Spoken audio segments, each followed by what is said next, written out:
I had devised a plan, create my own IED, homemade bomb, and I was going to set it off right outside the Mosque Islamic Center. Assalamu alaikum wa rahmatullahi wa barakatuh. We're back with another reaction video. Before I was reacting to ex-Muslims, now I'm reacting to Muslim converts. I'm not going to get too much into it. Intro's already long enough. I know that the retention rates on these videos be low. Let's just jump into it. I get a knock at the door and hear two guys in a suit. I'm from the FBI.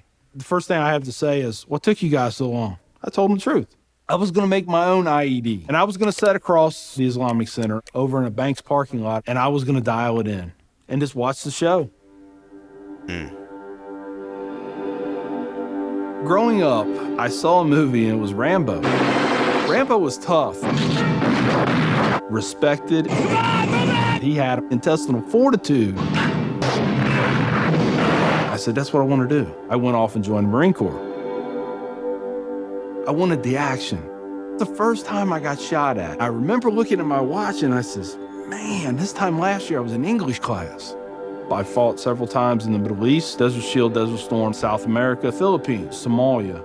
I think the worst things that I have seen is dead children. Allahu Akbar. I had to suck it up. I had to be there for my guys. Each one of those teardrops stands for a confirmed kill. I stopped adding after 26. Where I was taught, Marine Corps, just own it and then let it go.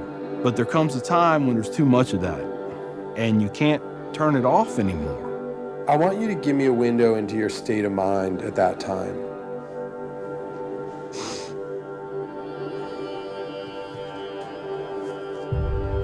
One time, my wife and I went to a DSW, and I saw in the distance these two women in black burqas in my store. I cried as I prayed for enough strength to go over there and break both their necks. I was just angry. I was just full of hate, and it just fed off itself. At that point, I was drinking a half gallon of vodka every 2 days. Wow. I had devised a plan, create my own IED, homemade bomb, and I was going to set it off right outside the Mosque Islamic Center. 200 plus killed or injured. That was the plan. I saw an opportunity to do one last thing for my country. This was my rationale. I knew I would end up in a federal prison with a needle in my arm. I didn't care. My hatred of Islam. It was the only thing that was keeping me alive. So one day my daughter comes home, second grade maybe.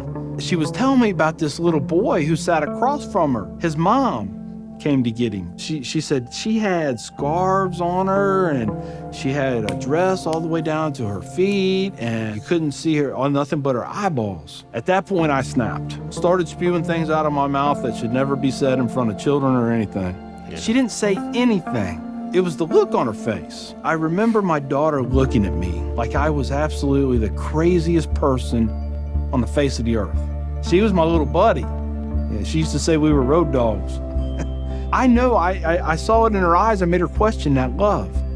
And that's when the light bulb came on. I decided to give the people of this community one more chance. So I went to the Islamic Center, see a gentleman in the shoe room taking off his shoes. He looks at me and he smiles. He said, can I help you? And I said, yeah, I want you to teach me about Islam. So he went and he gave me a Quran. Read this, come back when you have questions. So I did. And I would see things in the book. I'd be like, there it is. I got them right there. Explain that to me. And they would.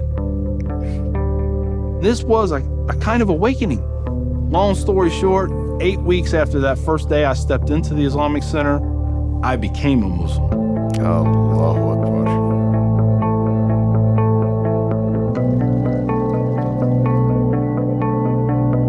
I'm a Muslim, a veteran, and a proud American.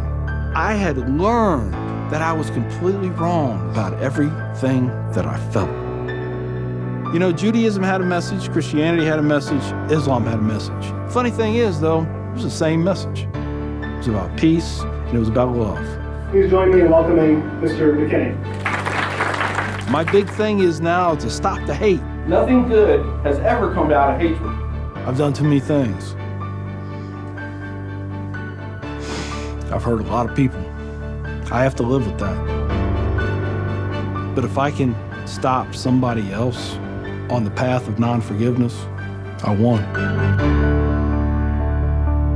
That's dope. That's dope. I think my biggest takeaway from that is, like homeboy said, he was about to bomb a mosque, bruh. He's about to like kill Muslims. That's pretty extreme. And yet he himself became Muslim. And I think that just kind of goes to show you that literally anybody can become Muslim. I have people who have told me, I'll never become Muslim. I'll never read the Quran. And this is like, alright, that's fine. But I just can't take you seriously whenever there's like guys like him. This guy was further from Islam than whoever you probably know who has said, I'll never become Muslim. I'll never. Bruh. Guidance comes to whoever Allah gives it to. And all it takes is for you to open your heart. I think another takeaway is that Islam clearly made his life better, that he wasn't like a hateful person anymore. This is like the prime example I think of whenever I'm like, anyone can become Muslim. If you told me 3 years ago you gonna be Muslim, I would have been like, boy, quit playing with me now. Alhamdulillah. He didn't say anything about, oh, I felt a light or a spirit or whatever. None of that. It was an intellectual, I went there. People were, nice enough to sit down with me and teach me the faith and answer my questions, and they did answer my questions. And then eventually it's like you get to a point where it's like, okay, well, enough is enough. I've asked enough questions to where it's like, how much more do you need to ask before it's like, khalas, good story. I would have liked more details, but good story. Alright then. I'll see you in the next video. Assalamu alaikum wa rahmatullahi wa barakatuh.